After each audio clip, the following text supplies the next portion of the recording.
아침에도 뵙고 오후에도 뵙습니다.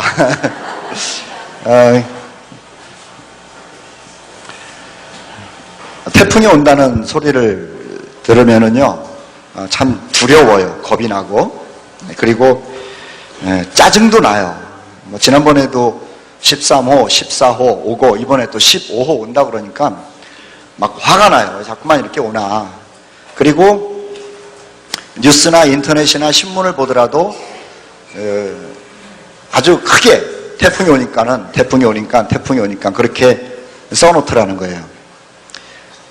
제가 인터넷을 통해 가지고 미국 신문에 들어가 봤습니다. 미국 신문.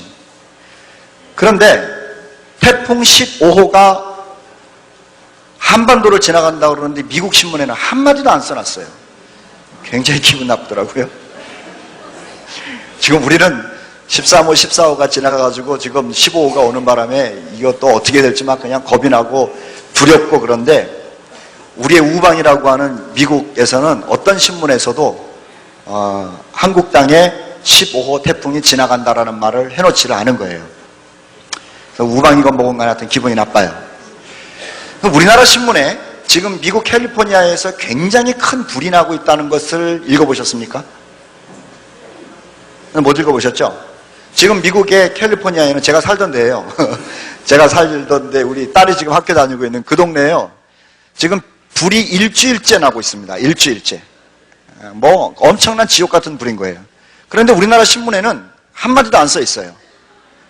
미국이 기분 나쁠 거예요. 우리를 많이 6.25 때도 도와주고 또 우방이라고 그러는 나라인데 어떻게 한국 신문에는 한마디도 나오지를 않을까? 왜 그런가 그랬더니 우리나라 신문에 태풍이 온다 자꾸 얘기를 하는 그 이유는요, 우리 민족이기 때문에 그래요. 우리 민족. 우리나라 사람이기 때문에 그래요. 우리를 사랑하기 때문에 그러는 거예요. 미국 사람들은 우리 사랑 안 해요. 우리를 통해 가지고 돈 벌 생각이나 하고 있지. 그러니까는 우리나라 태풍이 지금 3번째 온다 그래도 한마디도 쓰질 않는 거예요. 우리나라도 마찬가지예요. 미국이 뭐 우방이라고 그래도 산불이 일주일이 나던 한 달이 나던 우리는 뭐 관심 없어요. 불 나라. 왜냐하면은 우리는 그들을 통해 가지고 또 다른 이득을 볼 생각이지 미국 사람들을 그렇게 사랑하지 않기 때문에 그래요. 사랑은 정보를 제공해 주는 겁니다. 하나님께서 우리를 사랑하시기 때문에 하나님의 정보를 제공해 줘요. 아모스 말씀에 보면은 하나님이 하시는 일을 하나님의 백성들에게 알리지 않고 하는 법이 없다 이렇게 말씀하셨어요. 그래서 우리는 성경을 통해 가지고 하나님이 하신 일을 보고 하실 일도 보고 그러는 거예요. 태풍이 온다 그러면은 굉장히 기분이 나쁩니다. 무섭지 않은 사람이 어디 있습니까? 이번에는 부산도 지나간대요. 부산. 우리 교회 설탑도 지금 어떻게 될지, 종탑도 어떻게 될지 막 지난번도 걱정이 됐는데 이번에도 걱정이 돼요. 부산도 지나간대요. 기분이 참 나빠요. 화가 나요. 무서워요. 그리고 아마 오늘 비가 오고 내일은 또 얼마나 더 큰 비가 올지만 우리가 두근두근하고 이 두려움에 있을 거예요. 두려움에 있고 듣기 싫어도 매스컴에서는 계속 얘기를 해야 되는 거예요. 왜냐하면 사실이니까 그래요. 듣기 싫어도 들어야 되는 거예요. 하나님의 말씀이 우리에게 그런 겁니다. 주 예수 그리스도께서 재림한다라고 하는 이야기가 제가 설교할 때 신부는 신랑을 기다립니다. 즐겁게 우리는 기다리고 정결하게 기다립시다라고 얘기를 하지만은 실질적으로 신랑 되시는 예수님이 오시는 그 직전에 일어날 일들은 굉장히 무서운 일들이에요. 그래서 두려워요. 제가 설교할 때 주님 오실 날 얼마 남지 않았습니다 이렇게 얘기를 할 때 그럼 저는 하나도 안 두려워가지고 어서 오세요 주님 뭐 그냥 맞이합니다 그런 게 아니에요. 우리 목사님들이랑 그런 얘기 많이 나누는 다 두려워요. 이렇게 두근두근두근하고 이게 어떻게 벌어질 것인지. 그러나 하나님께서는 그 무섭고 두려운 얘기를 우리에게 알려주신 거예요. 왜 알려주셨을까요? 사랑하기 때문에 알려주신 거예요. 세상 사람들에게는 이 성경 말씀이 먹혀 들어가질 않습니다. 왜냐하면 그들의 영혼은 닫혀있고 하나님의 아들, 딸이 아니기 때문에 하나님의 비밀의 말씀이 있음에도 불구하고 그들은 닫혀있어요. 그런데 우리는 하나님의 아들, 딸이기 때문에 이 말씀이 열려 있어요. 열고 보면 무서운 일도, 그리고 두려운 일도, 잠 안 오는 일도, 가슴이 두근두근 하는 일도, 심장이 멎을 만한 일도 있습니다만은 왜 이것을 아버지 하나님께서 우리에게 이렇게 무서운 얘기를 주셨을까? 사랑하기 때문에 그래요. 하나님이 우리를 사랑하시는 줄 믿으시면 아멘. 정말 하나님은 우리를 사랑하십니다. 우리가 무서워하고 두려워한다 그래가지고 성경에 기록된 일들이 이루어지지 않을 것도 아니고요, 피해갈 수 있는 방법도 아니에요. 단지 이 말은 정확하게 이루어질 것인데 그 말씀을 믿음으로 받고 두려움 가운데서 신부로서 정결하게 살아가고 그리고 하나님의 나라를 기다리는 것이 우리가 할 수 있는 도리라고 하는 것이죠. 그렇기 때문에 우리가 오늘부터 목요일까지 예언과 성취 말씀을 들을 때요, 첫째는 하나님이 우리를 사랑하신다라는 말씀으로 듣고, 두 번째는 두려운 마음으로 듣고, 세 번째는요, 기도 제목을 꼭 찾으셔야 돼요. 내일부터는요, 많은 영상을 볼 겁니다. 많은 영상을 볼 거예요. 영상을 보면서 성경이 어떻게 이루어지고 있는지를 우리가 점검을 하고, 야, 정말 깨어 있어야겠구나 라는 생각을 하게 될 겁니다. 오늘은 서론 얘기하다가 끝날 거예요. 서론. 우리 장로님들 모임도 있고 또 하루 종일 예배 드렸으니까 힘도 들고 그러시잖아요. 그래서 서론 얘기하다가 끝날 거고, 내일부터는 본격적으로 여러분에게 말씀을 전할 거예요. 이 말씀은 중고등부에 가서도 제가 한 3시간 얘기를 했고, 또 청소년부에, 중고등부가 청소년부라구나. 그 다음에 청년부에 가서도 얘기를 했고, 다윗 요나단하고는 한 3일 동안 하루에 6시간씩 공부를 했고, 그보다도 더 많은 최근의 자료들을 가지고 우리 교우들과 함께 이야기를 나누려고 그래요. 제가 목회를 하면서 이거 키지 마세요. 아직 키라고 안 그랬어요. 목회를 하면서요, 목사님들의 설교를 듣기도 하고 부흥회를 가보기도 하고 또 부흥회에 대한 전단지를 보기도 하고 그래요. 그런데 부흥회를 하기도 하고 또 저도 또 가서 설교를 하기도 하고 또 이런 말씀을 전하기도 하고 그래요. 근데 가만히 보니까는 우리 교회 성도들에게 이 말씀을 언제 전할 건지에 대한 고민이 생기더라는 거예요. 다른 데 가가지고는 아주 그냥 심도 있게 얘기를 하고 열정적으로 얘기를 하고 그러는데, 정작 하나님께서 저에게 맡겨주신 수정동 교회 형제 자매들에게는 이 말씀을 언제 소개를 해야 되나, 미루면 안 될 것 같아요. 그래가지고 지난번 엘리야 설교를 할 때 조금씩 여러분에게 말씀을 드리고, 그리고 이번에는 그냥 아주 이번 여름과 이번 대각성 집회를 통해 가지고는 바짝, 적어도 우리 수정동교회 성도들은 주께서 어떤 말씀을 하셨고 어떻게 이루어졌고 또 어떻게 이루어질 것인지에 대하여는 적어도 들어는 봐야겠다라고 하는 거예요. 믿던 믿지 않던 것은 여러분의 책임이에요.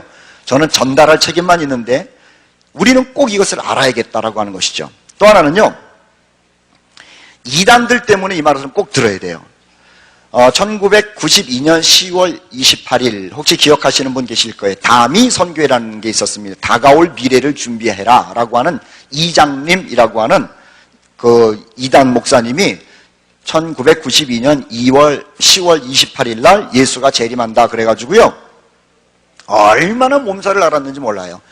그래가지고 예수 재림한다는 것을 해가지고 사람들 집에도 못 가게 하고 일도 못하게 하고 그냥 어디 구석진데 모아가지고 기도하게 만들고 그 다음에 재산 팔아서 가지고 오게 하고, 그래 자기는 부자가 되고 다른 사람들은 거지를 만들고, 그리고 10월 28일 날 예수님이 오지 않으니까 도망가 버리고, 그러고 나서 나중에 붙잡아가지고 얘기를 하니까는 하나님께서 오시는 날을 좀 연기했으니까는 그렇게 하려고 지금까지도 그걸 기다리는 사람이 있다는 거예요. 이단은 말도 안 되는 것을 가지고 성경에 나오는 예수님의 오심에 관한 그 얘기를 가지고 이상하게 해석을 해가지고 언제 예수님이 온다 그래서 사람들을 미혹해하고 사람들을 시험에 빠지게 만들고 정상적인 학교생활, 가정생활 하지도 못하게 하고 그러고 있어요. 신천지를 혹시 갔다 오신 분이 있을지 모르겠는데, 신천지에 가면은 구원에 관한 복음을 얘기를 함과 동시에 요한계시록을 가지고 얼마나 사람들을 미혹하는지 몰라요. 그런데 거기 갔다 오신 분들이 하는 얘기가 그래요. 가가지고 거기가 나쁜 것은 알았는데 우리 개신교가 하나 반성해야 될 게 있다는 거예요.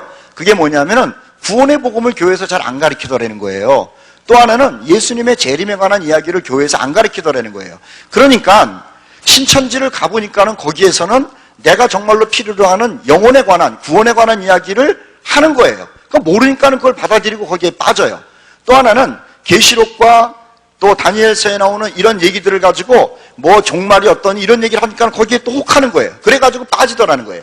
그분이 나중에 정상적으로 돼가지고 신천지의 구원론도 잘못됐고 예수님의 오심에 관한 종말도 잘못됐으니까는 내가 돌아서야겠구나라고 돌아선 것이지, 그분이 말하는 거예요. 왜 개신교에서는, 우리 진짜 정통이라고 하는 교회에서는 거듭남의 복음을 잘 가르치지도 않고 성령의 복음도 잘 가르치지 않고 특별히 요한계시록 같은 경우는 읽지도 못하게 하고 무슨 말이니까 잘못 읽으면 뭐 시험에 빠진다고 그래가지고 공부도 안 하게 하느냐, 그럴 게 아니다 라고 그분이 하는 말을 방송으로도 듣고 제가 직접 듣기도 했다는 거예요. 그러므로 우리는요, 성경에 있는 이 귀한 말씀, 주님의 약속의 말씀을 이단들에게 빼앗기는 것이 아니라 우리가 다 열심히 읽고 공부하고 배워가지고 진짜 신앙을 우리가 가지고 있어야 된다는 거예요. 여러분, 시한부 종말론이라는 게 뭐냐면 예수님이 몇 월, 며칠, 몇 시에 오신다는 거예요. 그거는 새빨간 거짓말. 따라해보세요. 새빨간 거짓말. 성경에서 예수님이 오시는 때는 예수님에게 물어봤대요. 언제 오십니까? 나도 모른다. 주님이 그랬어요. 주님도 모르고 하나님만 안다 그랬는데, 아이고 어떤 똑똑한 사람은요, 주님이 언제 오신다고 얘기를 해요. 자, 지금이 1000이 아니고 2012년 12월 21일 2012년 12월 21일 기억해 놓으세요. 모든 이단들이 예수님의 재림이 금년 12월 21일이래요. 그리고 얼마 전에 영화 하나, 마야 문명의 영화 그래가지고 2012년이라고 하는 영화 나온 거 혹시 아세요? 우리 어르신들은 극장 잘 안 가시니까는 모르는데 젊은 사람들은 벌써 다 봤을 거예요. 거기 보면은 2012년 종말이 온다, 그리고 12월 21일이다 라고 하는 날짜까지도 나와요. 중국의 고서인 주역이라고 하는 책이 있습니다. 주역 들어보셨죠? 어렸을 때 뭐 주역이 어떻고 논어가 어떻고, 그 주역이 점을 치는 건데 그 주역을 연구한 사람들이 지구의 종말을 얘기를 한 거예요. 2012년 12월 31일 아니 21일. 이거는요, 마야 문명에서도 하는 날짜랑 주역에서 하는 날짜랑 똑같아요. 그리고 정감록 들어보셨죠? 정감록이라고 우리 옛날 분이 쓴 책이 있어요. 그것도 무슨 세상 이치에 대해서 사주팔자를 보면서 뭐 그러는 건데, 그 정감록을 연구한 사람에게 방송인이 가서 물은 겁니다. 야, 요즘 그냥 뭐 종말 사람들이 어선하니까 그 얘기를 하는데, 제때 종말이라는 것은 정감록에서 뭐라고 얘기를 하느냐? 그랬더니 정감록을 공부하는 그 사람이 그런 거예요. 2012년 12월 21일. 제가 여러분, 이거는 KBS인가 SBS인가 거기에서 종말에 대해서 PD가 연구한 걸 지금 여러분에게 말씀드리는 거예요. 나중에 필요한 분이 있으면 제가 그거 복사해서 드릴게요. 아니, 그러니까 세상이 얼마나 흉흉한지 몰라. 2012년 12월 21일. 하하, 참. 얼마 안 남았잖아요, 지금. 그쵸? 얼마 안 남은 거. 이게 정말 예수 믿지 않는 사람이라면 그날을 기다리는데, 성경은 뭐라 그랬어요? 그날은 아무도 몰라요. 아무도 몰라요. 정감록이 틀린 거예요. 분명히 그날은 예수님 안 오세요. 하나님이 그날 예수님을 재림시키려고 했다가도 기분 나빠서도 왜냐하면 아버지만 아신다 그랬는데 무슨 정감록에서 알고 주역에서 알고 무슨 마야 문명이 알고. 더 재밌는 게 있습니다. 요즘 컴퓨터가 아주 대단하잖아요. 컴퓨터.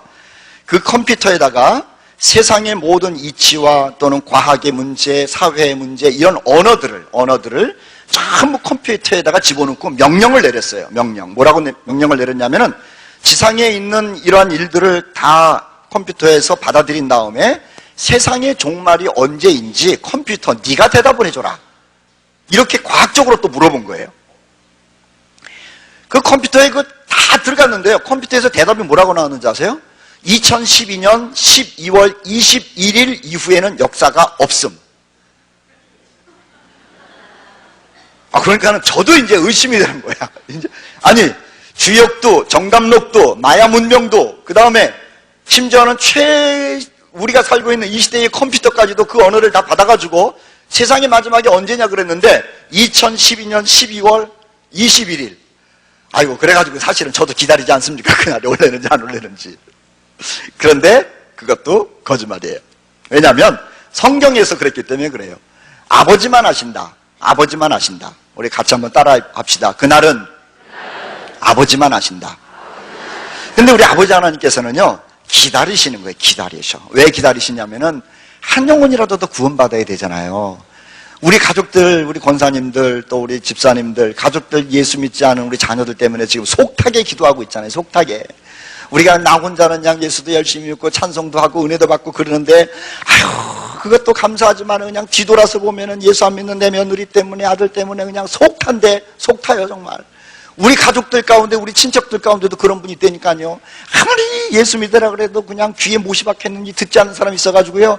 기도할 때 제가 그래요. 하나님 아버지, 주님 오시면 참 좋겠습니다. 이 무거운 짐 다 벗고 주님 만나면 좋겠습니다. 그러다가도 식구들 이름은 이렇게 쭉 놓고 기도하다가는 하나님 오실 때 오시지만 조금 늦게 오세요. 이 친구 예수 믿은 다음에 오세요. 저도 그런다니까요. 하나님께서는 지금도 한 영혼이라도 두어 구원받기 위해서 오실 날을 정하셨다가 미루시고 정하셨다가 미루시고 그러지 않나라는 생각을 하게 되는 거예요. 여러분, 그렇지만 그때는 분명히 있어요. 그날이 오기 전에 우리 예수 잘 믿고 우리 예수 믿지 않은 우리 가족들, 형제들, 자매들 우리 전도합시다. 안 믿는 사람, 모르는 사람 전도해서 구원시키는 것도 중요하지만은요, 우리 식구들 꼭 전도해서 구원은 받아야 될 거 아니에요. 그렇죠? 천국은 가야 될 거 아니야. 우리 다 같이 가슴에 손을 얹고, 하나님, 우리 가족 꼭 예수 믿게 해주세요. 내가 천국 가는 것도 좋지만 하나님 꼭 예수 믿고 구원받게 해주세요. 여러분, 그게 우리의 마지막 시대를 사는 우리들의 기도 제목이 되어야 한다라고 하는 거예요. 성경에 보면은요, 수많은 예언들이 있어요. 개인적인 예언이 있고, 이스라엘 나라에 대한 예언이 있고, 그 다음에 예수님에 대한 예언이 있고, 이방 세계에 대한 예언이 있어요. 자, 개인적인 예언에 대해서는 여러분에게 소개를 하지 않을 거예요. 왜냐하면은 그러니까는 야곱에 있어서 무슨 어떻게 될 것이다, 자녀가 맺날 것이다, 이런 예언들이 다 있어요. 근데 그런 것은 우리 넘어가고, 이스라엘을 향한 예언이 있고, 두 번째는 예수님을 향한 예언이 있고, 그 다음에 세 번째는 전 세계를 향한 예언이 어떻게 기록됐는지를 우리 잠깐 살펴보도록 하는 겁니다. 첫째는요, 자,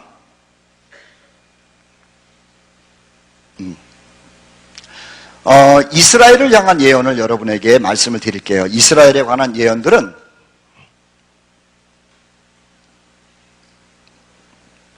잘 안 돼요? 이스라엘에 관한 예언들은요, 아브라함으로부터 출발을 하죠. 아브라함으로부터 출발을 하는데, 아브라함에게 하나님께서 너를 통하여 큰 민족을 만들겠다, 그렇게 말씀하셨어요. 됐습니다. 아브라함에게 큰 민족을 만들겠다. 그래가지고 실질적으로 아브라함 때문에 이스라엘이라고 하는 나라가 태어나요. 자, 보세요. 아브라함, 그 다음에 아브라함의 아들 누구죠? 이삭의 아들이 누구죠? 야곱이에요. 야곱이 이스라엘이라는 이름으로 바뀌어요. 그러니까 야곱의 아들이 12인데 그 12이 나라를 이룬 거예요. 12이 나라를 이루어요. 그리고 이 이스라엘 나라를 향하여서 하나님께서 약속의 말씀을 많이 주셨습니다. 복과 저주에 관해서. 그리고 하나님의 말씀을 듣지 않을 때 어떤 일이 벌어질 것인가에 대해서 얼마나 많은 말씀을 하셨는지 몰라요. 그 말씀들이 하나하나 다 이루어졌는데 몇 가지만 우리가 한번 살펴보도록 할게요. 자, 신명기 28장 36절 말씀, 신명기 28장 36절 같이 한번 읽어보도록 하겠습니다. 시작. 여호와께서 너와 내가 세울 내 임금을 너와 내 조상들이 알지 못하던 나라로 끌어가시리니 내가 거기서 목석으로 만든 다른 신들을 섬길 것이며, 그렇게 써 있어요. 자, 이건 왜 이런 말씀을 했냐면은 이스라엘이라고 하는 하나님의 나라 백성들이 우상을 섬기고 하나님을 섬기지 않으면 이렇게 될 것이다. 이렇게 될 것이다.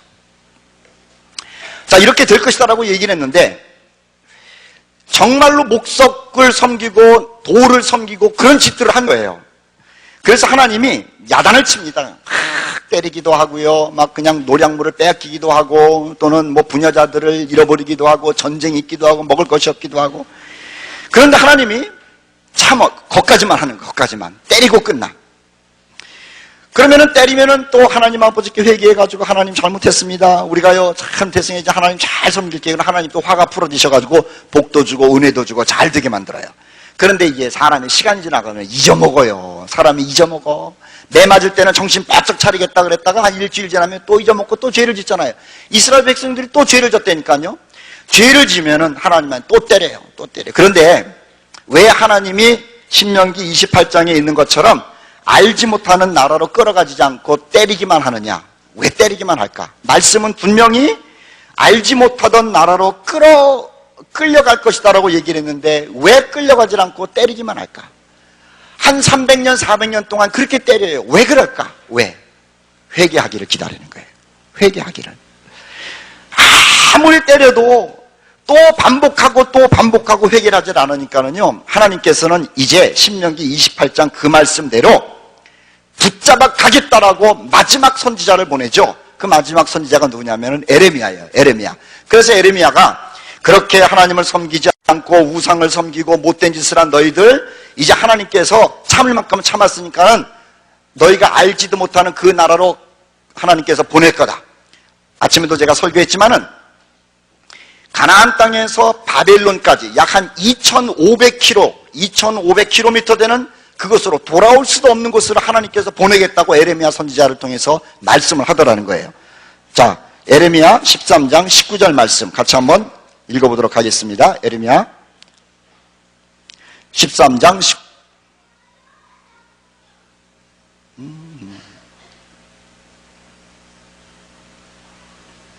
어디 갔죠? 여기 있네. 자, 같이 한번 읽어보죠. 시작. 네겝의 성읍들이 봉쇄되어 열자가 없고 유다가 다 사로잡혀가되 온전히 사로잡혀 가도다. 자, 더 무서운 예언을 하나님께서 또 하셨어요. 아모스 선지자를 통해 가지고도요, 계속해서 우상을 섬기고 나면은 나중에는 사로잡혀 간다. 자, 매를 맞는 게 아니에요. 그 땅에서 매를 맞는 게 아니라 사로잡혀 간다. 같이 한번 읽어봅시다. 아모스 7장 11절 시작. 아모스가 말하기를 여로보암은 칼에 죽겠고 이스라엘은 반드시 사로잡혀 그 땅에서 떠나겠다 하나이다. 자, 이 말씀대로 이스라엘에 아수르라는 나라가 쳐들어오고 나중에는 바벨론이 쳐들어오거든요. 아수르 왕이 어떻게 이스라엘 백성들을 잡아가는지 한번 읽어보도록 하겠습니다. 열왕기하 15장 29절 말씀 읽겠습니다. 시작. 이스라엘 왕 베가 때에 아수르 왕 디글랏 빌레셀이 와서 이온과 아베백과 마아가와 야노아와 게데스와 하솔과 길르앗과 납달리 온 땅을 점령하고 그 백성을 사로잡아 아수르로 데리고 갔다. 자, 이거는요, 남북으로 갈려져 있었잖아요. 북쪽에는 이스라엘. 자, 이스라엘 사람들이 이제는 끌려간 것이고 남쪽 나라도 끌려가요. 남쪽 나라도 같이 한번 읽어봅니다. 잠깐만요. 자, 열왕기하 24장 14절 말씀 읽겠습니다. 시작. 그가 또 예루살렘의 모든 백성과 모든 지도자와 모든 용사 만명과 모든 장인과 대장장이를 사로잡아 가매 비천한 자 외에는 그 땅에 남은 자가 없었더라. 얼마만큼 하나님께서 말씀하셨냐면은 신명기 28장 또 다른 레위기 말씀도 있어요. 우상 섬기고 하나님 말 듣지 않고 계속해서 음란한 짓 하고 거짓을 하고 노동력 착취하고 그러면 근데 언어도 다르고 또 풍습도 다르고 종교도 다르고 그런데 끌려가가지고 인생 아주 그냥 폭삭 망하게 하겠다. 이 말씀을 하셨는데 아니나 다를까 유대인들과 이스라엘 사람들이 계속 죄를 짓는 거예요. 하나님은 그냥 한꺼번에 그냥 옮길까 그러다가 참고 마지막에 못 참으니까는 먼저 북쪽에 있는 이스라엘 사람들 아수르라고 하는 참 먼 땅으로 그냥 보내버려요. 보내가지고 다 흩어지게 만들어요. 그리고 남쪽의 유대 사람들은 한 150년 더 있다가 바벨론이라고 하는 나라에 끌려가가지고요, 끌려갈 때 시드기야 왕이었거든요. 시드기야 왕이 두 눈이 뽑혀요. 아니, 눈이 뽑히기 전에 시드기야 왕을 잡아놓고 나서 그 아들들을 그냥 다 목을 쳐요. 바벨론의 느부갓네살 왕이. 그리고 눈을 뽑아요. 눈을 뽑은 다음에 개처럼 질질질질 끌고 바벨론 땅으로 가서 죽게 만들어요. 왜 그랬느냐? 회개하지 않았다는 거예요. 하나님의 말씀이 농담인 줄 알았다는 거예요. 너희가 우상 섬기고 더러운 짓하고 거짓 행하고 사람들 짓밟고 그렇게 살면 내가 너희를 여기서 벌 주는 것이 아니라 너희가 알지 못하는 저 먼 곳에 가서 다 흩어버리겠다라고 얘기를 했는데 하나님의 백성이라고 하는 유대 백성들과 이스라엘 백성들이 그걸 농담으로 여겼어요. 그리고 중간중간에 하나님께서 매를 대실 때 끌려가게 하는 게 아니라 가나안 땅 거기에서 벌을 주고 나니까는 아이고 끌려간다는 얘기는 그냥 협박용이고 그냥 우리가 좀 매를 맞지만 여기서 매를 맞는구나 라고 하면서 하나님의 말씀은 자기 나름대로 해석을 해버렸다는 거예요. 그런데 그게 아니라는 거죠. 회개하도록 하기 위하여 하나님의 매를 대셨고, 때가 돼서 하나님의 참음의 마지막이 오고 나니까는 하나님의 말씀 그대로 끌고 가버린 거예요. 끌고. 제가 지금 무슨 말씀 드리려고 그러는지 아세요? 성경 말씀에 하나님께서 작은 글 하나를 써더라도 그 말씀이 반드시 이루어진다는 거예요. 믿으시면 아멘. 성경 말씀에 많이 써놓은 것도 이루어져요. 그런데 한마디를 써놓은 것도 이루어지더라는 거예요. 그래서 우리는 하나님의 말씀을 읽을 때에 많은 내용이 써있는 것에 대하여는 중요하다, 그리고 잘 눈에 띄지 않는 것에 대해서는 중요하지 않다, 이렇게 여길 문제가 아니라는 거예요. 우리가 하나님의 말씀을 볼 때는요, 두렵고 떨리는 마음으로 이 말씀을 봐야 돼요.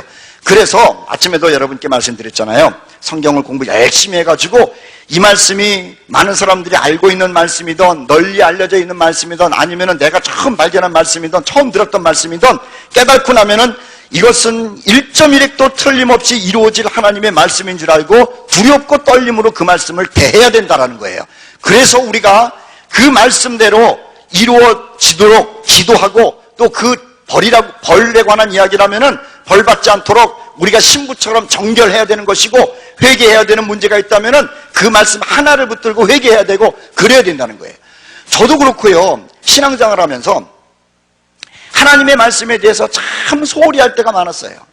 정말 내가 하나님의 말씀을 믿고 있는지 안 믿고 있는지, 그냥 많이 들었던 그 내용이라 그러면은 믿고, 처음 듣는 얘기면 기런가 뭐 이런 적이 있었다는 거예요. 그런데 그러지 않아요. 요한복음 3장 16절이 참 중요하죠.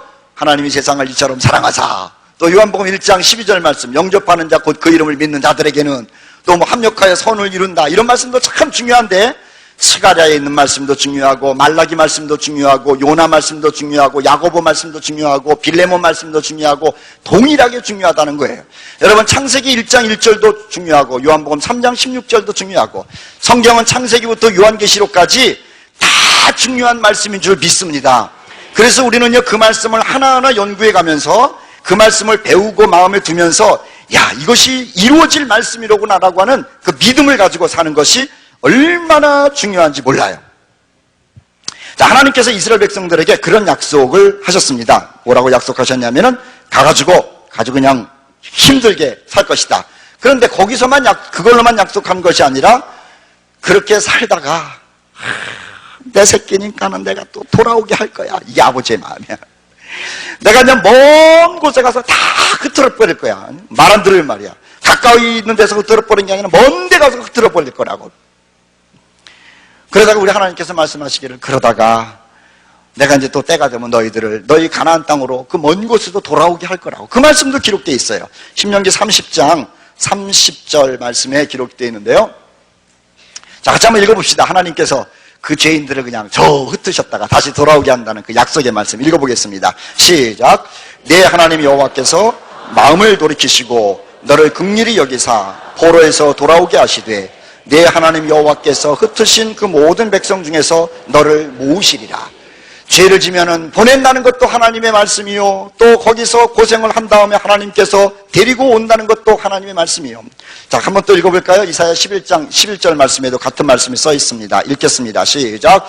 그날에 주께서 다시 그의 손을 펴사 그의 남은 백성을 아수르와 애굽과 바드로스와 구스와 엘람과 시날과 하맛과 바다 섬들에서 돌아오게 하실 것이라. 정말 그랬답니다. 어떻게 돌아온다는 말은 없어요. 어떻게 돌아온다는 말은 없는데 돌아왔어요.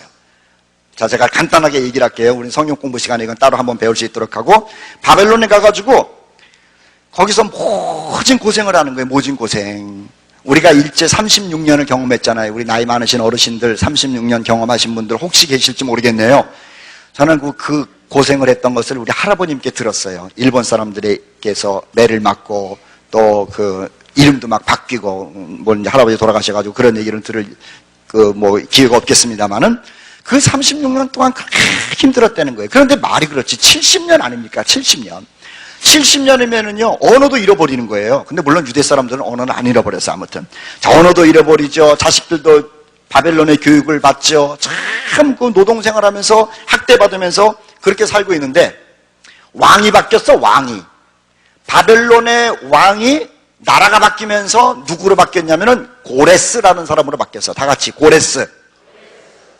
이 고레스라는 사람이 왕이 딱 되더니요, 정신 나간 소리라는 거예요. 이스라엘과 유대 백성들은 다 자기 나라로 돌아가라. 여러분들은 하나도 지금 행복하지 않지? 우리가 1945년 8월 15일 날 열심히 살고 있고 힘들게 살고 있는데 갑자기 일본 천황이 방송을 했지 않습니까? 항복! 그러고 나서 그날 독립이 된 거잖아요. 얼마나 좋았습니까? 그냥 무슨 뭐 예고편도 없이 그냥 독립이 된 거예요. 그래서 우리 민족이 독립을 한 건데, 이스라엘 백성들이 말입니다, 그렇게 힘들게 억압받고 짓눌리고 고생을 하면서 살고 있는데 갑자기 고레스 왕이 즉위식을 하는 거예요. 즉위식 끝나자마자 그 다음 날인지는 몰라도 온 세상에다가 얘기를 하는 겁니다. 뭐라고 얘기를 해요? 이스라엘 백성들과 유대 백성들은 그냥 가나안 땅으로 돌아가라. 그러니까는 일하던 사람이 벌떡 일어나가지고 하나님 만세가 나온 겁니다. 이게 진짜냐 꿈이냐 생시냐. 그래서 시편 저 뒷부분에 가면 이렇게 써 있습니다. 그날에 우리가 가나안 땅으로 돌아가는 것이 꿈꾸는 것 같았도다. 정말 꿈꾸는 것 같았어요. 왜 가라고 그랬을까? 왜 가라고 그랬을까? 성경은 이유가 없어요. 그냥 하나님이 가라고 그랬대요. 하나님이 가라고 그랬대요. 그럼 하나님은 왜 보내셨을까? 성경이 아까 그렇게 써 있지 않습니까? 신명기 말씀에 보니까는 그러다가 너희들이 고생하다가 내가 다시 본토로 돌아가게 할 것이다. 하나님의 뜻이었다는 거예요. 여러분, 하나님께서는요, 고생을 시키겠다 그러면 고생을 시키는 것이고, 그리고 돌아가게 하겠다 그러면 돌아가게 하시는 하나님이라는 거예요.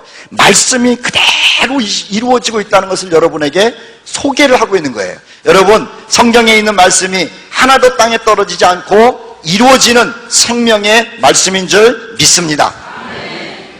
에레미야 16장 15절 말씀도 한번 읽어볼까요? 같이 한번 읽겠습니다. 시작. 이스라엘 자손을 북방 땅과 그 쫓겨났던 모든 나라에서 인도하여 내신 여호와께서 살아계심을 두고 맹세하리라. 내가 그들의 조상들에게 준 그들의 땅으로 인도하여 드리리라. 이게 어디서부터냐? 참 멀리 바벨론 엄청나게 먼데요. 지금으로 얘기를 하면 시베리아 땅, 우리나라로 얘기를 하면 시베리아 땅에 거기 가서 살고 있는 사람들을 돌아오게 한다는 거예요. 어떻게? 이유는 없어요. 하나님이 하시겠다는. 그런데 정말 하셨다는 거죠. 역사 가운데 기록된 사실들 아닙니까? 이것이 이스라엘 백성들에게 주신 예언과 성취들을 말씀하고 있는 거예요. 자, 이스라엘 백성들에게만 하나님께서 예언하시고 성취하신 것이 아니라 예수 그리스도에게 대한 예언이 성경에 얼마나 많이 써 있는지 몰라요. 자, 우리 예수님에 대한 것을 한번 간단하게 그 예언이 어떻게 써 있고 어떻게 성취됐는지를 여러분에게 소개를 해드리도록 할게요. 자, 지금 제가 말씀드리는 것은 이스라엘 성경에 나오는, 성경에 예언돼서 성경에서 성취된 걸 말씀드리는 거예요. 자, 그리고 이번에는 예수님에 대하여 구약 성경에서 어떻게 얘기를 했고 예수님에 대하여 이루어진 것을 성경은 어떻게 기록하고 있는지, 성취된 것을 기록하고 있는지를 여러분에게 말씀을 드리려고 합니다. 자, 우리 예수 그리스도에 대한 신분에 관한 예언이 있어요. 신분에 관한 예언, 신분. 또 하나는 예수님의 사역에 관한 예언이 있어요. 또 하나는 예수님의 삶에 관한 예언들이 있어요. 신분, 사역, 삶, 이러한 것들이 구약에 기록이 되어 있고 신약에는 그 구약의 말씀대로 이루어졌다라고 하는 것들이 기록이 되어 있죠. 예수님은요, 다윗 계열에서 왕족으로 태어날 것이다 라고 기록이 되어 있어요. 같이 한번 읽어보도록 합니다. 에레미야 23장 5절 말씀 읽겠습니다. 시작. 여호와의 말씀이니라. 보라, 때가 이르리니 내가 다윗에게 한 의로운 가지를 일으킬 것이라. 그가 왕이 되어 지혜롭게 다스리며 세상에서 정의와 공의를 행할 것이다. 자, 마태복음에도 나오는데, 자, 누가복음 말씀에 보면은 1장 32절과 33절 말씀. 자, 다윗의 왕 계통으로 나온 예수님이 되었다라는 성취된 말씀 같이 한번 읽어보도록 하죠. 시작. 그가 큰 자가 되고 지극히 높으신 이의 아들이라 일컬어질 것이요 주 하나님께서 그 조상 다윗의 왕위를 그에게 주시리니 영원히 야곱의 집을 왕으로 다스리실 것이며 그 나라가 무궁하리로다. 뭐 이런 말씀은요 줄줄줄 읽고 우리가 뭐 크리스마스 때 되고 나면은 많이 읽었던 말씀이기 때문에 그냥 넘어가도록 합시다. 또 하나는 메시아라고 하는 신분으로 예수님이 오실 것이다 라고 얘기를 했어요. 메시아라고 하는 신분. 자, 시편 104편에 나오는 말씀인데요. 자, 시편 110편 4절 말씀. 예수님이 오시는데 메시아로 올 거다. 정말로 메시아로 오셨죠? 자, 예언을 한번 읽어보도록 하겠습니다. 시작. 여호와는 맹세하고 변하지 아니하리라. 이르시기를 너는 멜기세덱의 서열을 따라 영원한 제사장이라 하셨도다. 예수님이 제사장으로 온다. 예수님의 신분은 그렇게 얘기를 했는데 히브리서 말씀 보면은 그 말씀이 나와 있어요. 예수님이 제사장으로 온 말씀. 자, 히브리서 6장 20절 말씀 같이 한번 읽어보도록 하겠습니다. 시작. 그리로 가신 예수께서 멜기세덱의 반차를 따라 영원한 대제사장이 되어 우리를 위하여 들어가셨다. 자, 제가 지금 드리는 말씀이 뭐냐면 성경 구절을 읽는 것을 통해서 성경에 기록된 예수님에 관한 예언들이, 말씀들이 성취되었다라는 것을 알라고 말씀드리는 거예요. 우리가 이 말씀을 모르기 때문에 배우는 게 아니고 구약 성경에 기록된 말씀이 정말로 이루어졌다라는 말씀을 여러분에게 말씀하는 거예요. 왜 이 말씀을 드리는 줄 아세요? 앞으로 되어질 일에 대하여 성경에서 써놓았는데 이러한 말씀들을 서론으로 우리가 말씀이 기록됐으면 성취되는구나라는 것을 믿음으로 알아야지 앞으로 되어질 일들을 들었을 때 될 것이다라고 하는 믿음이 생기기 때문에 그런 거예요. 예수님이 오실 때 사람의 아들로 오신다고 또 말했거든요. 사람의 아들. 이거 잘 왜 안 돼요? 저기 다니엘서 7장 13절 말씀에 보면 다니엘서 7장 13절 사람의 아들로 온다 그랬어요. 예수님의 신분 얘기하는 겁니다. 같이 한번 읽어보겠습니다. 시작. 내가 또 밤 환상 중에 보니 인자 같은 이가 하늘 구름을 타고 와서 옛적부터 항상 계신 이에게 나아가 그 앞으로 인도되매. 자, 이것이 어떻게 이루어졌는지 성경은 이렇게 기록하는 겁니다. 예언된 말씀이 이루어졌다는 것을 증명하는 것이 마가복음이에요. 마가복음 8장 38절 읽겠습니다. 시작. 누구든지 이 음란하고 죄 많은 세대에서 나와 내 말을 부끄러워하면 인자도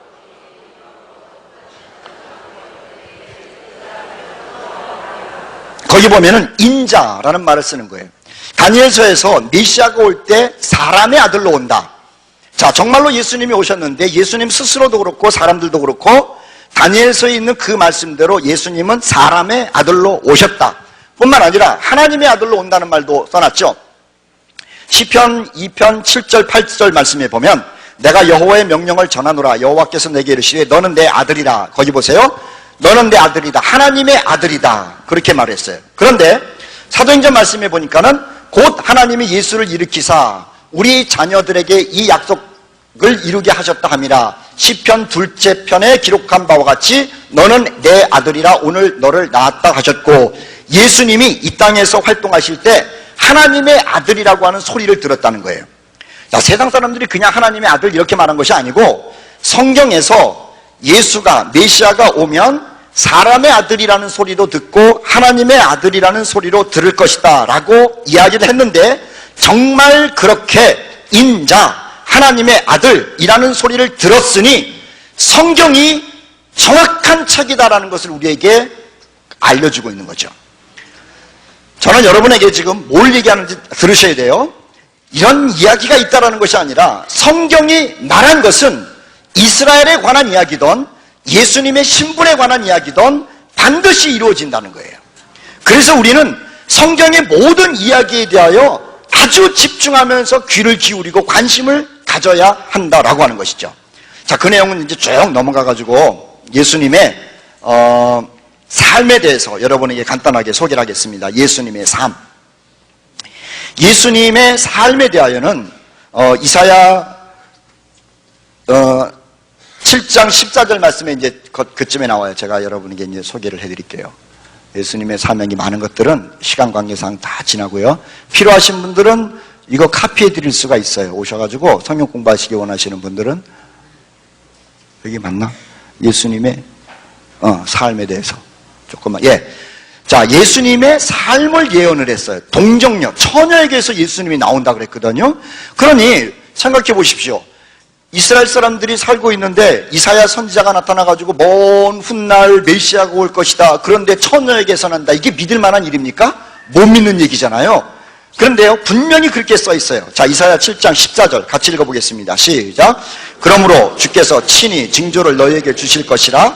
보라, 처녀가 잉태하여 아들을 낳을 것이요 그의 이름을 임마누엘이라 하라. 거기 보면 처녀가 낳는데, 처녀. 이게요, 만화에서 나오는 얘기죠. 믿을 수 없는 얘기죠. 그런데 마태복음 1장 말씀에 보면은 정말 처녀에게서 나왔다고 써 있잖아요. 같이 읽어봅시다. 시작. 예수 그리스도의 나심은 이러하니라. 그의 어머니 마리아가 요셉과 약혼하고 동거하기 전에 성령으로 잉태된 것이 나타났더니 그의 남편 요셉은 의로운 사람이라 그를 드러내지 아니하고 가만히 끊고자 했다. 예수님께서 처녀의 몸에서 나오신 거 믿으십니까? 이거 어떤 사람은요, 예수님께서 동정녀 몸에서 나왔다는 것을요, 아이고 왜 그렇게 안 믿으려고 그러는지 몰라요. 그냥 어떤 신학자들은 또 그래요. 똑똑한 신학자들은 얘기를 해가지고 무슨 뭐 사람이 어떻게 처녀의 몸에서 나오는지 그건 말이 안 된다. 그러니까 처녀의 몸이 아니다. 처녀의 몸이 아니다. 처녀의 몸에서 나와요.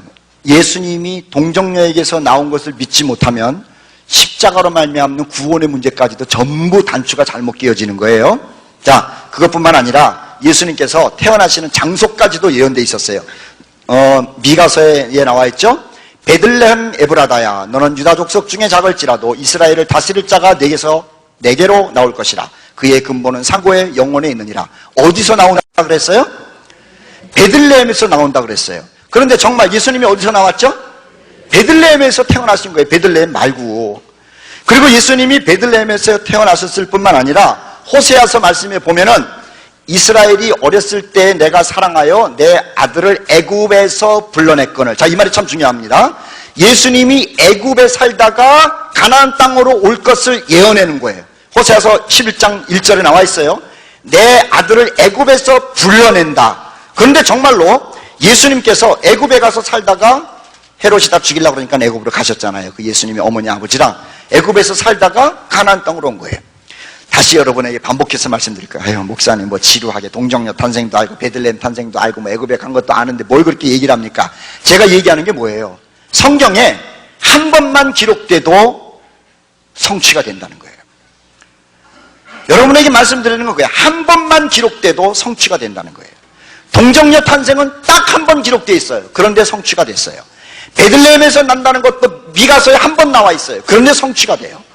애굽에 가서 살다가 올라온다는 것도 딱 한 번 기록되어 있어요. 그런데 성취가 된다는 거예요. 이 말씀이 뭐냐면 성경은 어떤 것은 중요하고 어떤 것은 덜 중요한 것이 아니라 동일하게 중요하고 동일하게 이루어진다라고 하는 이야기를 여러분에게 제가 각인시켜 드리는 거예요. 제가 여러분에게 말씀드리면 믿음으로 꼭 아멘하세요. 성경은 어떤 말씀이든지 이루어지는 줄 믿습니다.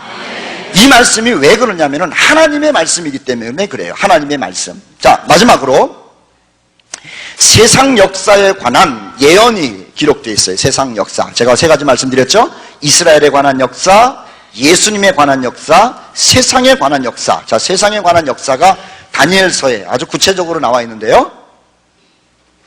다니엘서 2장 31절부터 45절까지의 말씀을 보면, 다니엘서 말씀을 보면 이런 말씀이 써 있어요. 자, 같이 31절, 32절, 33절까지 같이 읽어보겠습니다. 시작. 왕이여, 왕이 한 큰 신상을 보셨나이다. 그 신상이 왕의 앞에 섰는데 크고 광채가 매우 찬란하며 그 모양이 심히 두려우니 그 우상의 머리는 순금이요 가슴과 두 팔은 은이요 배와 널쩍다리는 노시요 그 종아리는 쇠요 그 발은 얼마는 쇠요 얼마는 진흙이었나이다. 자, 이게 느부갓네살 왕이 꿈을 꾼 거예요. 꿈을. 이 꿈을 다니엘이 해석을 해요. 하나님으로부터 계시를 받아가지고. 자, 그 꿈의 그림이 이거예요. 옆에 금신상이 하나 있지 않습니까? 머리는 금으로 돼 있고 가슴은 은으로 돼 있고 그 다음에 그 배와 널쩍다리는 동으로 돼 있고 그 다음에는 쇠로 돼 있고 발은 쇠와 진흙으로 돼 있다. 이것을 갖다가 느부갓네살이 꿈을 꿨는데 다니엘이 기도함으로 인해서 그 꿈에 대한 해석을 했어요. 이렇게 해석한 겁니다. 느부갓네살 왕이요, 당신은 금과 같은 존재입니다. 당신이 만든 이 나라가 금과 같은 나라입니다. 바벨론이라는 거예요. 그런데 죄송하지만 한 몇 년 있다가 한 60, 70년 있다가 당신의 나라는 메데 파사라고 하는 이 두 나라에 멸망할 겁니다. 느부갓네살이 기분 나쁘잖아요. 당신의 나라는 영원할 겁니다. 이렇게 얘기를 해야 되는데 하나님께서 꿈을 통해서 세상의 역사를 보여준 겁니다. 바벨론이라고 하는 나라는 굉장히 강하지만 60-70년 지난 다음에 멸망할 것이고 그 나라를 무너뜨리는 나라가 바벨론을 무너뜨리는 나라가 메데와 파사입니다. 왕이 듣고 있을 때 또 얘기를 하는 겁니다. 그러면은 그 동이라는 건 뭐냐? 동은요, 메데와 파사라는 나라가 그렇게 무섭게 세계를 정복하고 있는데 헬라라고 하는 나라가 등장해가지고 그 나라도 물리칠 겁니다. 헬라라고 하는 그 나라도요, 한 60-70년 이렇게 지내다가 강성한 것 같은데 로마라고 하는 나라가 나타나가지고 그 헬라를 전부 짓밟고 로마가 천하를 통일할 겁니다. 그 로마가 한 600년, 700년 동안 전 세계를 아주 강권적으로 움직일 겁니다. 이게 세상의 역사입니다. 그렇게 얘기를 해요. 그리고 나서 맨 마지막에 10발가락, 그 쇠로 돼 있고 진흙으로 돼 있는데 그것은 로마 시대가 끝난 다음에 좀 간격을 두고 맨 마지막 이 땅에 종말이 올 때의 사건을 기록한 겁니다. 이것이 하나님의 역사입니다. 그런데요, 정말로 다니엘이 이 꿈을 해석을 한 그때가 BC 500년, 예수님 오시기 500년 전에 해석을 한 것인데 그 이후로 바벨론이 무너지고 메데파사가 무너지고 헬라가 무너지고 로마가 무너진 거예요. 성경은 세상의 역사까지도 아주 정확하게 어떻게 될 것인지를 상세하게 써놨다는 거예요. 자, 우리 그리스도인들에게 이제 문제는 여기에 있어요. 무슨 문제냐면 예수님이 말구 위에서 나시고 동정녀에게서 나시고 무슨 낙이 타고 들어가고 이런 문제들에 대해서는 다 믿어요. 그런데 세상 역사에 대해서는 이게 정말인가? 라고 하는 생각을 갖게 되더라는 거예요. 제가 여러분에게 부탁을 드려요. 이스라엘의 역사에 관한 예언도 성취될 것을 믿는다면 예수님에 관한 이야기의 말씀도 예언된 것이 성취된 것을 믿는다면 세상 역사도 성경에서 기록된 대로 이루어졌다는 것을 믿으셔야 돼요. 그래야지 우리는 하나님의 말씀 성경이 진짜라는 것이 우리 속에서 느껴지고 이것 때문에 능력 있는 삶을 살게 된다라고 하는 거죠. 정말로 그랬습니다. 바벨론이라고 하는 나라 얼마나 강했어요. 무너졌어요. 우리 아이들 학생들 세계사 배울 때 배웠죠. 무너졌어요. 메데파사도 무너졌어요. 헬라도 무너졌어요. 그리고 로마도 무너졌어요. 이 얘기만 있는 것이 아니라 헬라 나라가 무너진 다음에 말이에요. 헬라, 제가 오늘은 그거는 깊이 얘기를 안 하는데 헬라라고 하는 나라가 무너진 다음에 그 나라가 네 나라로 또 갈라져요. 네 나라로 막 복잡하게 갈라져요. 그런데 다니엘서의 말씀에 보면은 그 나라 갈라지는 것, 누구랑 결혼하는 문제까지도 정확하게 나와 있더랍니다. 다니엘서 9장 말씀인가 7장 말씀에 보면은 다니엘이 이렇게 계시를 받았어요. 우리는 성경을 보지만은 다니엘은 꿈속에 기도하는 가운데 계시를 받았는데 세상 역사에 대하여 계시를 쫙 본 다음에 다니엘이 이렇게 됐어요. 혼절을 했다. 너무 기가 막혀가지고 혼절을 한 거예요. 정말 이런 일이 벌어질 겁니까? 그래서 하나님이 깨웠다니까요.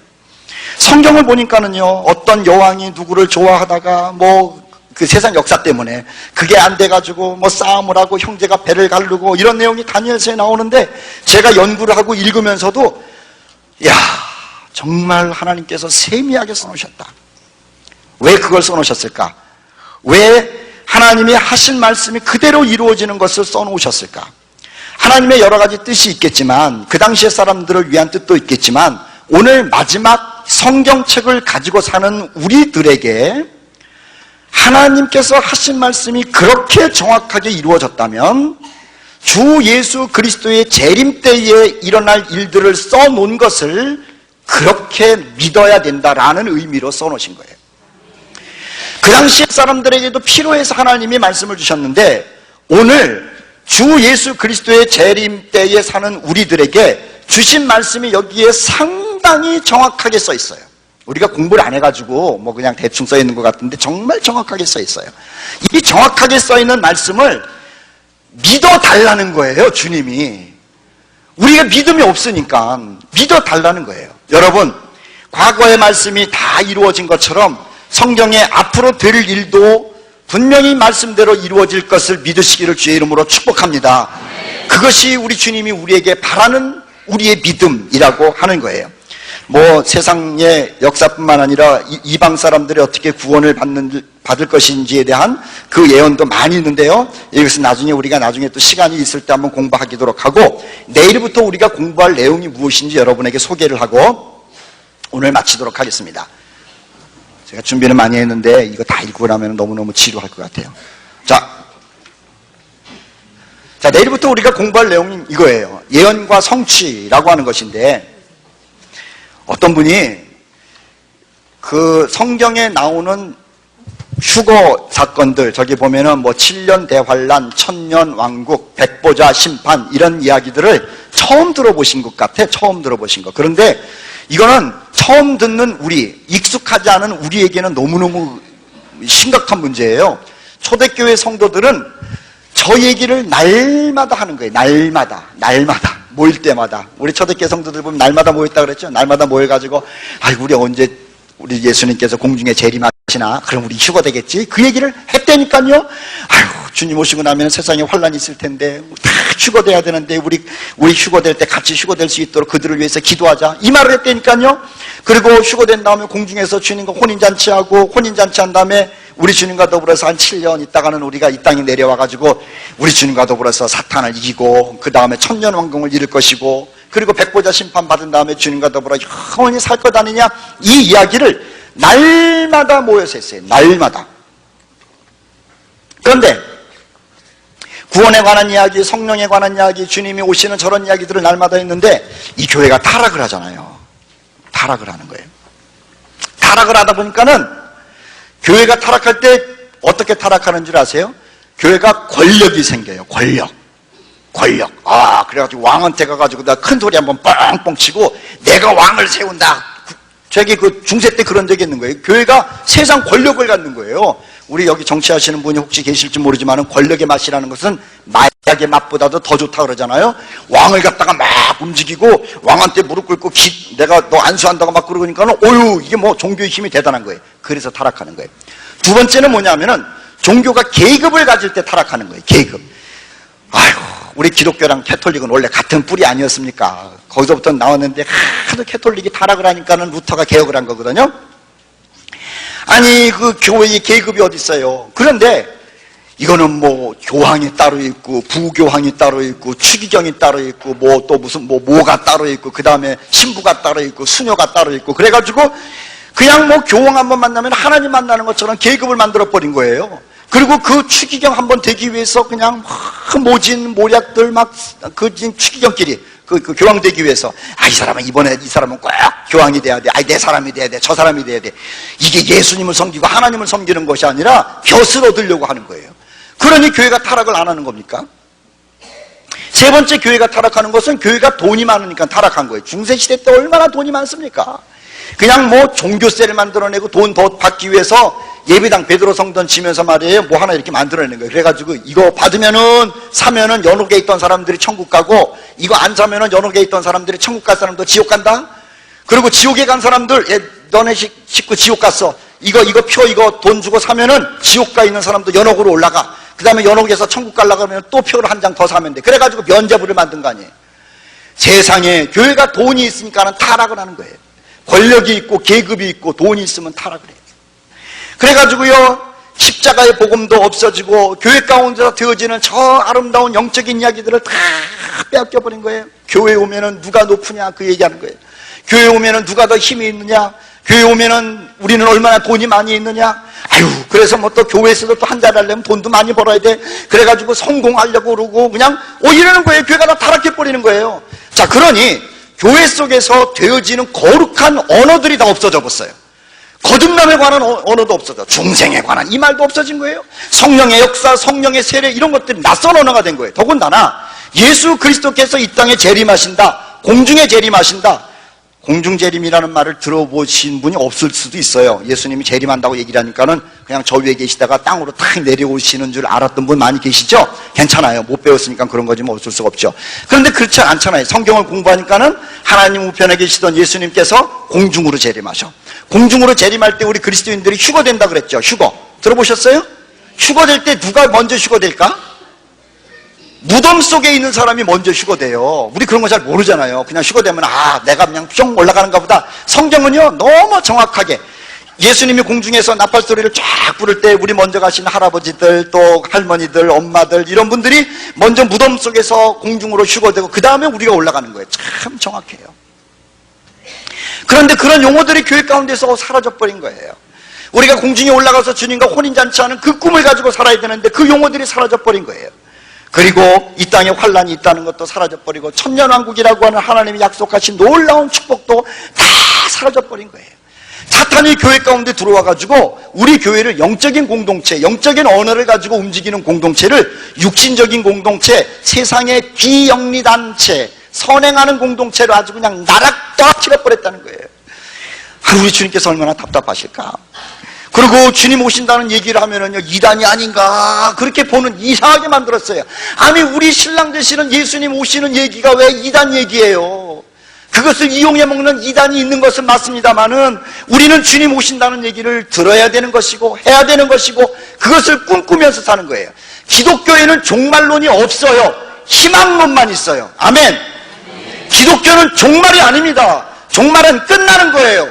끝나고 없어지는 거예요. 망하는 거예요. 그런데 기독교는요, 성경은 종말을 얘기하는 것이 아니라 주님과 더불어 영원한 새로운 세계를 말하는 거예요. 그래서 희망론이라는 거예요. 우리 신학교에서 배울 때 조직신학이라는 게 있어요. 조직신학. 그 조직신학에 종말론 이렇게 써있다고. 제가 미국에서 박사과정 공부할 때 종말론이라는 말을 하길래 희망론으로 바꾸라고 그랬어요. 훌륭하죠? 그 선생님이 똑똑하다고 그러더라고요. 종말론이 아니라 희망론이라는 거예요. 희망론. 자, 우리가 내일부터 공부할 그 내용이 이제 그 마지막 시간들을 얘기할 것인데요. 성경의 다니엘서나 또는 요한계시록에 또는 마태복음에 누가복음에 마지막 시대에 일어날 일들 이렇게 써 있어요. 저기 말씀 보면은 자 이렇게 보면은 맨 오른쪽에 여러분 잘 보이시는지 모르겠는데 새 하늘과 새 땅이라고 써 있어요. 새 하늘과 새 땅 초록색으로. 그거는 우리 하나님과 더불어 우리 아버지와 더불어 영원히 사는 거예요. 영원히 사는 거. 어저께 우리 전사님들 목사님들이랑 얘기를 하다가 천국에 대해서 얘기를 했는데 천국이 뭡니까? 그건 말로 표현이 안 돼요. 우리가 말로 표현하는 데는 천국이 아니에요. 말로 표현이 안 돼요. 그거는요 가봐야 아는 거예요. 천국 가봐야 하니까 물어보지 마세요. 거기는 아버지와 더불어 우리 주님과 더불어 그리고 천사는 우리를 섬기는 거예요. 다시 천사는 우리를 어떻게 한다고요? 섬기는 거예요. 우리는 천사처럼 됐으면 좋겠다. 아니에요. 천사는 우리를 위하여 만들어 놓은 거예요. 우리는 하나님과 같은 존재. 하나님의 아들은 하나님인 것처럼 우리는 하나님의 아들, 딸로 새하늘과 새 땅에서 살 것이고 그 땅이 그때가 오기 전에 백보자 심판이 있다는 거예요. 백보자 심판. 이 지옥 갈 놈을 완전히 보내버리고 우리에게 또 상 줄 사람, 상 받을 사람은 상도 하나님이 다 정해주고 그 전에 천년왕국이 이 땅에서 벌어진대요. 이 지상에서. 이거는 성경에 기록되어 있는 내용은 아니지만 궁금해서 많이들 물어봐요. 천국이 이 땅입니까? 다른 세계입니까? 저도 잘 모르죠. 여기 있는지 저 세상인지. 근데 제가 볼 때는 여기에서 천년을 살고 그 다음에 새하늘과 새 땅은요 온 우주를 우리의 삶의 터전으로 만드는 것이 아닌가 그런 생각을 해요. 왜냐하면 우리는 돈이 없어가지고 달나라도 못 가고 우주선도 못 타잖아요. 그런데 하나님의 아들 되고 하나님의 딸 돼서 새하늘과 새 땅이 오면은 참 멀리 은하계도 한번 갔다 오고 그래야 될 것 아닙니까? 그래가지고 전체가 아마 우리 집이 될 거예요. 자, 천년왕국 전에 무슨 일이 벌어지냐면은 예수 그리스도께서 이 땅의 성도들과 함께 땅에 재림을 하세요. 땅에. 자, 그때에 일어나는 전쟁이 아마겟돈 전쟁. 자, 아마겟돈 전쟁 있기 전에는 무슨 일이 있느냐? 공중에서 7년 동안 신실한 성도들과 예수님이 혼인잔치를 하고 땅에서는 7년 동안 대환란이 있어요. 대환란. 자, 그 전에 우리가 공중으로 올라가기 전에 휴거 사건이 있고 그리고 그 전에는 휴거가 일어나는 분위기가 만들어지고 있는 거예요. 분위기. 제가 거꾸로 얘기를 해가지고 좀 여러분 오해가 있을 수도 있는데 이거 라이트가 안 켜지네요. 안 켜져. 자, 다시 그러면 이제 저기 왼쪽부터 볼게요. 지상에 지금 공중재림 우리가 준비하는 거예요. 공중재림 준비하는 거예요. 우리 때 예수님 안 오시면 어떨까? 괜찮아요. 그렇죠? 예수님이 오셔도 좋고 안 오셔도 좋은 거예요. 우리는 예수님이 오신다 그래가지고 긴장돼가지고 막 살고, 예수님이 안 온다 그래가지고 룰루룰루 살고, 그거 아니에요. 예수님이 오셔도 긴장되게 심부러서 살고, 예수님이 안 오셔도 그 예수님 만나기 위하여 심부러서 준비하면서 날마다 똑같이 사는 거예요. 아멘. 주님 오신다 그래가지고 지금부터 열심히 깨어서 살자. 천만의 말씀. 주님이 오시던 안 오시던 우리는 열심히 주님 섬기고 열심히 성결하게 살고 열심히 기도하는 것이지, 주님 오시니까는 안 오시니까는 조금 느긋하게, 그런 게 아니라는 거예요. 주님께서 오시기 바로 직전에 우리가 있다고 한다면은, 아니 정말로 가까이 오신 것 같아요. 제가 그래서 여러분에게 이 집회를 만든 거예요. 정말로 가까이 오신 것 같아요. 세상의 전쟁도 그렇고, 또 사회 문화도 그렇고, 사람들의 사랑이 식어지는 것도 그렇고, 중동의 문제도 그렇고, 태풍도 이렇게 그냥 심하게 그냥 자꾸 반복 오는 것도 그렇고, 지진 일어나는 것도 그렇고, 태양계 움직이는 것도 그렇고, 정말 주님 오실 날이 굉장히 가까운 것 같아요. 근데 우리는요, 가까운 것 같기 때문에 한 번쯤 이것을 공부해 보자는 거예요. 내일부터 공부할 때 여러분 긴장하는 일들이 참 많이 나올 겁니다. 정말 깜짝깜짝 놀랄 일들. 제가 우리 사역자들이랑 공부를 하고요, 우리 또 교회 형제들이랑 공부를 했는데, 목회자들의 얘기들이, 우리 교회 사역하는 목회자 아니고 다른 교회에서 사역하는 목회자가 그런 얘기를 하는 거예요. 사역의 방향이 바뀌었습니다. 사역의 방향이 바뀌어요.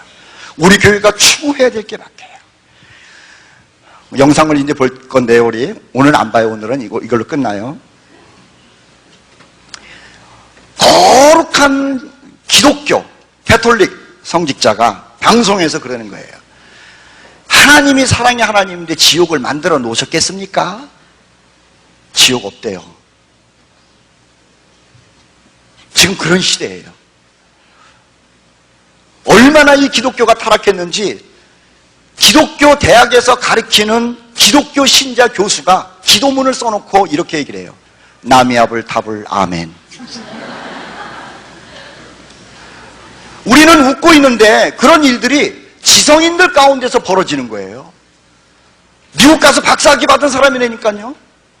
그분이 한국 대표로 기도문을 작성한 거예요. 나미아불 타불 아멘. 그런 일이 벌어질 때 주님께서 가까이 온 줄 알라, 이렇게 얘기를 한 거예요. 사탄에게 이 세계를 바치기 위해서 단일 정부로 만들고 있어요. 우리는 그냥 월급만 많이 주면 그냥 먹고 살고 있으면 되는데 그게 아니에요. 여러분 생각해 보세요. 대통령과 국회에서 결정하는 그 하나가 우리의 삶을 출렁출렁하게 만들어요. 출렁출렁. 그런데 세계 미국의 지도자들과 유럽의 지도자들이요, 그 일을 하고 있는 거예요. 우리는 아무것도 몰라요. 아무것도. 대항할 힘도 없는 거예요. 근데 그게 이루어지고 있다는 거예요. 참 무서운 시대입니다. 우리는 지금 1,000원짜리 배추가 2,000원이 되느냐, 아유, 그 배가 5,000원짜리가 15,000원이 되느냐, 그것 때문에 그냥 막 속상하고 싸움하고 있고 그런데요, 지금 세계는 그러지가 않아요. 온 경제가 다 무너지고 있어요. 다 무너지고 있어요. 다 무너지고 있어요. 박노하 목사님이요, 요즘 얼마나 고통스러운 줄 아세요? 박노하 목사님이 큰 수술 받고 하나님의 은혜로 건강 되찾았잖아요. 그 건강을 유지하기 위해서 풀만 먹고 살아요.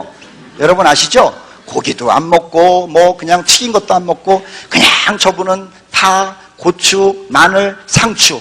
그런데 파, 마늘, 고추, 상추만 요새 오르고 있어요. 성경을 보면은요, 이 마지막 시대에 먹고 사는 의식주 문제가 심각해진다 그랬는데 우리 한국 사람들만 심각한 것 같아요? 아니에요. 일본 사람들도 참 심각하고 미국 사람들, 유럽 사람들 심각한 거예요.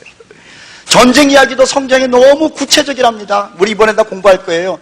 이란과 이스라엘이 전쟁한다는 얘기가 시편 말씀에, 에스겔서 말씀에 너무너무 정확하게, 러시아를 중심으로 해가지고 유럽의 나토를 중심으로 해가지고 핵전쟁이 벌어진다는 얘기도 성경에 너무너무 정확하게, 제가 읽으면서요, 그 성경을 연구하면서 가슴이 막 무섭고 두렵고 이거 어떻게 되나 그냥 두근두근하고, 제가 그랬어요. 제가 야 그래 이건 내가 알고 사람들이 얘기하면 사람들이 좀 싫어하고 부담되는 거지만 그래도 우리 교인들은 알고나 있자 그래가지고 이번 집회를 마련한 거예요. 바레인이라는 나라도 있었고 뭐 사우디아라비아라는 나라도 있고 우리가 잘 알잖아요. 근데 이 중동에서 지금 막 그냥 그 뭐 폭동이 일어나고 별 난리를 쳐도 우리나라 한국 신문에는 또 나오지도 않대. 그러니까는 세계 뉴스를 제가 이렇게 막 들어가 봐요. 인터넷으로 뭐 BBC의 뉴스도 들어가 보고 또 뉴욕의 타임즈의 뉴스도 들어가 보고 다 들어가 보면은요, 거기에서는 지금 난리가 난 거야. 중동 얘기만 나오는 거예요. 뭐 그냥 시리아에서 몇 명 죽고 이집트에서 폭동이 일어나고 리비아에서 폭동이 일어나고, 그리고 바레인 같은 나라는 뭐 미국을 우방으로 섬겼는데 갑자기 입안에 확 바꿔가지고 우리랑 미국이랑 등진다고 그러고 미국이랑 싸움할 준비하고 있고, 그런 걸 가만히 보면서 우연히 아닌 줄 알지만 너무 성경이 정확하게 맞아 들어가고 있구나. 중국이라고 하는 나라와 러시아라고 하는 나라는 원래부터 같은 공산주의인데 웬수였어요.